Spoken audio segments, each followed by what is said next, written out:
उस डरावने अंधियारे वातावरण में मन प्राणों को एक बारगी स्तंभित कर देगा, मगर कोई नहीं आया। जिस समय मैं मठ के आंगन में घूम रहा था, तभी मेरी नजर किसी गुप्त तहखाने में जाने के लिए एक छोटे से दरवाजे पर पड़ी। टॉर्च की रोशनी के सहारे मैं उसके भीतर गया तो देखा नीचे जाने के लिए चक्करदार सीढ़ियां थी। पहले तो नीचे उतरने में भय अवश्य लगा, मगर फिर साहस करके सीढ़ियां उतरने लगा। करीब 8-10 सीढ़ियां उतरने के बाद मुझे काफी लंबा चौड़ा कमरा मिला। सीलन और बदबू से भरा था वो कमरा। एक कोने में लोहे का संदूक रखा हुआ था, लगभग 6 फुट लंबा और 4 फुट ऊंचा और उतना ही चौड़ा।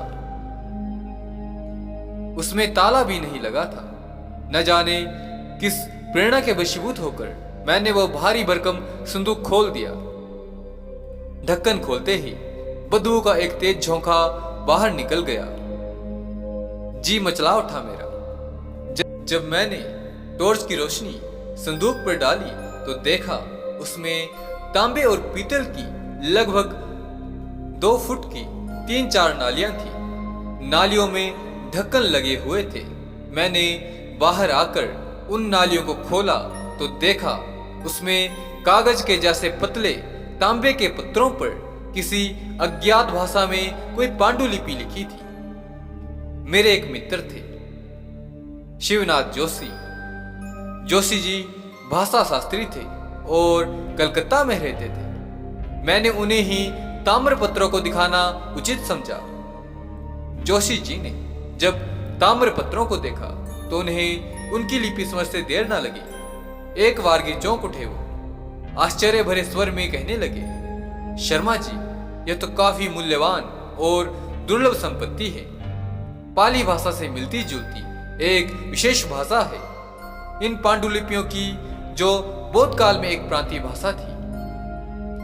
ध्यानपूर्वक सभी ताम्रपत्रों को पढ़ लेने के पश्चात जोशी जी आगे बोले, आयुर्वेद तंत्र के अंतर्गत रस रसायन के अनेक दुर्लभ सिद्धांतों और उन सिद्धांतों के आधार पर अनेक रासायनिक प्रयोगों का सविस्तार वर्णन किया गया है। इन ताम्रपत्रों की आयु कितनी होगी? मैंने पूछा। लगभग 400 वर्ष, जोशी जी ने उत्तर दिया। कहीं इनके लेखक का नाम तो अवश्य लिखा होगा। हाँ है ना? क्या नाम है? वेणी माधव विषयग्रतन। वेणी माधव विषयग्रतन, नाम तो सुना सुना लगता है। यह नाम सुनकर एक बारगी चौंक पड़ा मैं। कुछ देर तक भौचक्का सा जोशी जी के मुंह की तरफ ताकता रहा। फिर अपने आप ही बोल पड़ा, कहीं अनंत माधव तावड़े के परिवार से संबंधित तो नहीं है ये विषयग्रतन महाशय? कौन अनंत माधव तावड़े, जो पिछले 20-25 वर्ष से आयुर्वेद तंत्र शास्त्र पर अन्वेषण कार्य कर रहे हैं? रस रसायन का भी इन्हें अच्छा ज्ञान और अनुभव है। एक बार मैंने उन्हीं के मुंह से वेणी माधव जी का नाम सुना था। वे उनके पूर्वज थे। एकाएक मुझे याद आया, तावड़े जी के पुत्र जिनका नाम ब्रह्मा माधव तावड़े था, मेरे घनिष्ठ परिचितों में से थे और वे बनारस में ही कहीं रहते थे।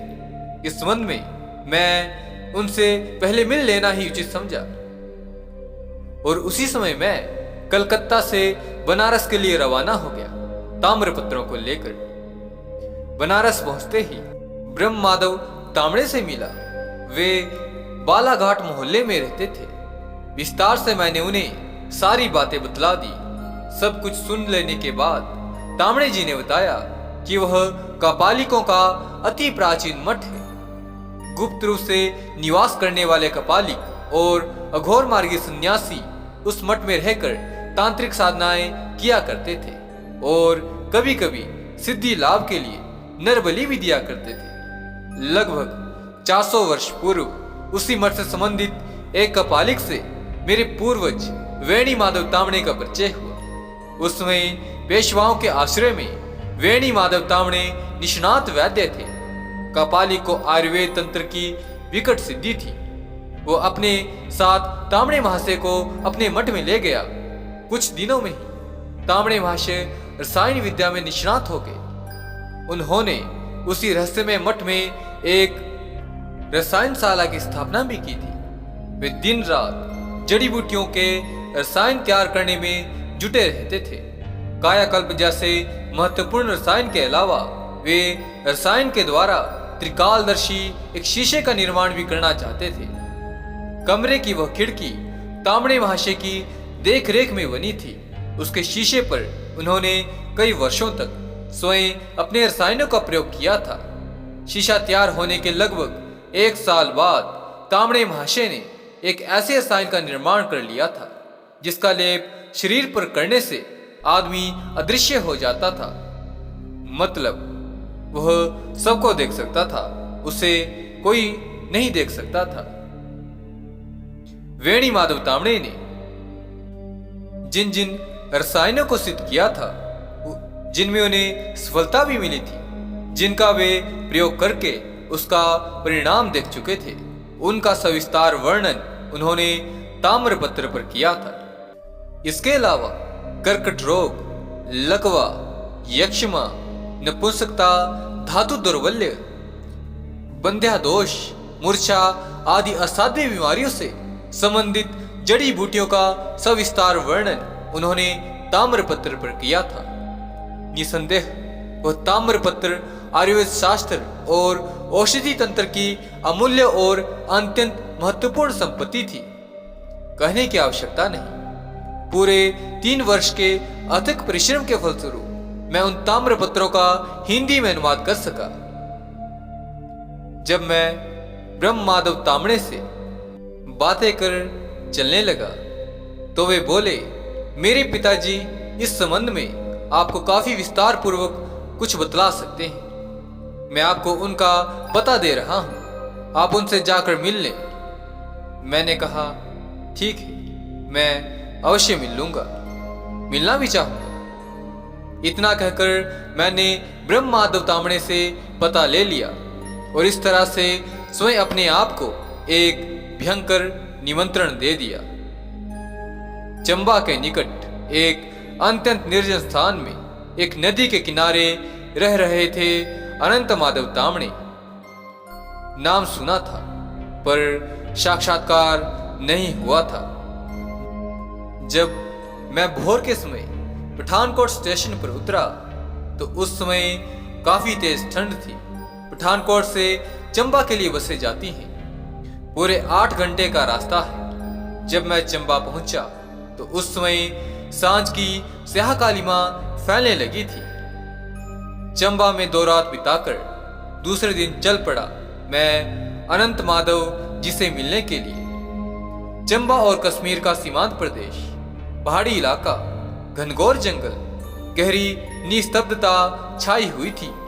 वातावरण चारों ओर साए साए कर रहा था। बाहर की दुनिया से परे सब प्रतीत हो रहा था। वहां आकाश में काले बादल छाए हुए थे। गहन निश्वास जैसी हवा हाहाक करती हुई झाड़ियों की झुरमुटों को कंपा रही थी। पूरे 4 दिन पैदल चलकर पहुंचा था मैं। वहां अनंत माधव तामड़े का निवास खोजने में मुझे काफी परेशानी हुई। पहाड़ी की तलहटी में लकड़ी का बना उनका छोटा सा मकान था। मकान के चारों तरफ वनौषधियों के पेड़ पौधे और कई प्रकार की लताएं थी, जिसमें रुद्रवंती, लाजवंती, नागगंधा आदि की दुर्लभ लताएं थी। वहां मकान में छोटे छोटे केवल 4 कमरे थे। एक कमरे में खुद सोते बैठते थे तामड़े महाशय। एक कमरे में रसोई आदि का काम होता था। शेष 2 कमरों में रसायनशाला थी। जड़ी बूटियों की भरमार थी उन दोनों कमरों में। हस्तलिखित पुस्तकों और पांडुलिपियों की संख्या भी कम न थी वहां। जिस समय मैं वहां पहुंचा उस समय तामड़े महाशय बैठे हुए थे, किसी पुस्तक का अध्ययन कर रहे थे।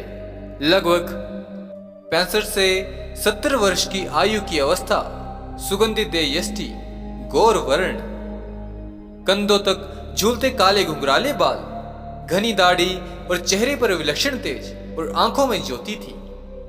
यही था तामणे महाशय का और व्यक्तित्व। देखने में किसी वैदिककालीन ऋषि की तरह लग रहे थे तामणे महाशय। पढ़ने में इतने तल्लीन थे कि मेरी उपस्थिति का आभास तक नहीं हुआ उन्हें। मैंने चरणों का स्पर्श किया तो वे चौंक पड़े। पहले उन्होंने गहरी दृष्टि से मेरी ओर देखा, फिर परिचय और आने का कारण पूछा। स्वर गंभीर था। अपना परिचय देने पर सारी कथा सुना डाली मैंने। सारी बातें सुनने के बाद काफी देर तक मौन रहे तामणे महाशय। फिर कहने लगे, श्री वेणी माधव भीष्म रतन मेरे ही पूर्वज थे। उनके गुरु एक कपालिक सन्यासी थे। उन्हीं की देखरेख में श्री वेणी माधव ने आयुर्वेद तंत्र की विलक्षण सिद्धियां प्राप्त की थी। उन्हीं से उन्होंने औषधियों का अपूर्व ज्ञान प्राप्त किया था। इतना सब तो मैं पहले भी जानता हूं, मगर मेरे आगे कुछ बोलने से पूर्व ही तामणे महाशय कहने लगे, श्री वेणी माधव जी एक अच्छे चित्रकार भी थे। उनका एक चित्र मैं आपको दिखाता हूं। यह कहकर संदूक खोलकर उन्होंने एक जीर्ण कागज मेरे हाथ में थमा दिया। उस जीर्ण शीर्ण हाथ से बनाए हुए कागज पर बना चित्र था। वो काफी फीका और धुंधला पड़ गया था। वह ध्यान से देखा, फिर एक बार ही चौंक पड़ा मैं। हे भगवान, ये चित्र तो उस भयानक व्यक्ति का था जो उस कपालिक मठ में हवन कर रहा था।